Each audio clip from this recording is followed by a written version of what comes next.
Narito rin ang ating latest satellite image kung saan meron pa rin tayong dalawang minomonitor na bagyo sa labas naman ng ating Philippine Area of Responsibility. Yung una ay si Tropical Storm Komay. Ito ay huling namataan na nasa layong 985 kilometers northeast ng extreme northern Luzon. Itong si Komay nga, yung dating si Emong nung nasa loob pa siya ng ating Philippine Area of Responsibility.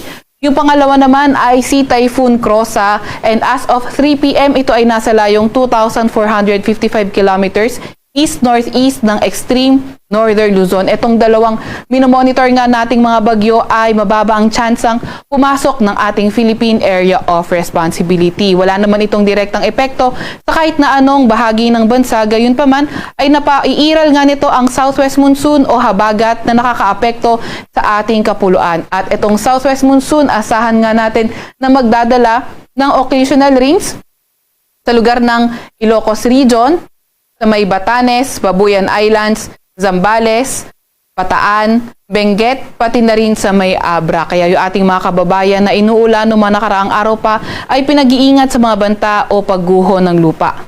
Para naman sa lagay ng panahon sa Metro Manila, sa nalalabing bahagi ng Cagayan Valley, nalalabing bahagi ng Cordillera Administrative Region, nalalabing bahagi ng Central Luzon, sa Calabarzon, Oriental Mindoro, Occidental Mindoro at Marinduque, inaasahan nga natin yung maulap na papawirin at mga kalat-kalat na pag-ulan, pagkidlat at pagkulog dulot pa rin ng habagat o southwest monsoon.